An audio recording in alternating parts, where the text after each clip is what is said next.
రంగారావు గారికి వాళ్ళని ఎవరైనా ఇన్వెస్ట్మెంట్ చేసుకోవడానికి ప్రియపదాలు ఇప్పుడే ట్రైన్ చేశారు. వారికి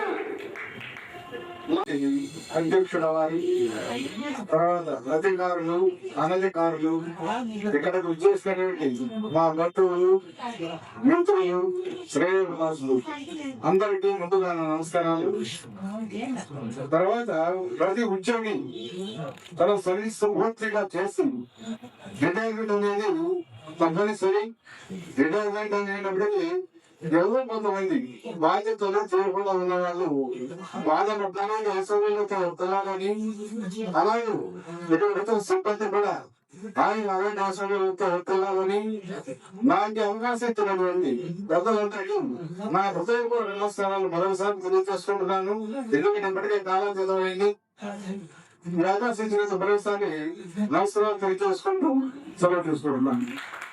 మా బంధుమిత్రులకి నమస్కారం.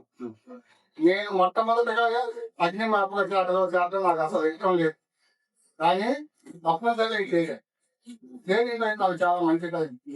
అగ్నిమాపక శాఖలో పని ఎక్కువ ముగ్గురు పిల్లకాయలు ఈ విధంగా చదివించగలుగుతాను అని అసలు ఏ రోజు అనుకోలేదు. ఎందుకంటే అలాంటప్పుడు నేను ముగ్గురు పిల్లకాయలు ఈ విధంగా చదివించగలుగుతానని నేను అనుకోలేదు. కానీ మా బాబు మాత్రం మొట్టమొదట పాలిటెక్నిక్ అయిపోయినాక 2000 రూపాయలతోటి హైదరాబాద్లో జాబ్ చేశాను. ఆ రోజు నేను వద్దన్నా, బాబు మా వాటి జీవితాలు నీకు ఉండకూడదు, నువ్వు ఏమైనా సాఫ్ట్వేర్ ఇంజనీర్ కావాలి, నా కోరిక అదే. మా బాబు చెప్పాడు, ఏమైనా సరే నేను తప్పకుండా నీ కోరిక నాకు ఇస్తానా అని చెప్పేసి ఆ రోజు ఒప్పుకొని వెళ్ళాను. అదేవిధంగా 2000 రూపాయలు జాబ్ చేస్తూ బీటెక్ చేశాడు, ఎఫ్టెక్ చేసుకున్నాడు.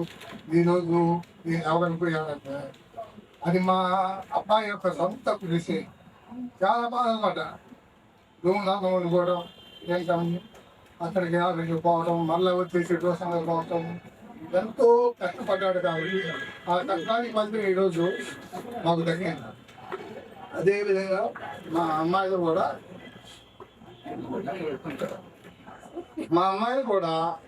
చాలా కష్టపడ్డారు.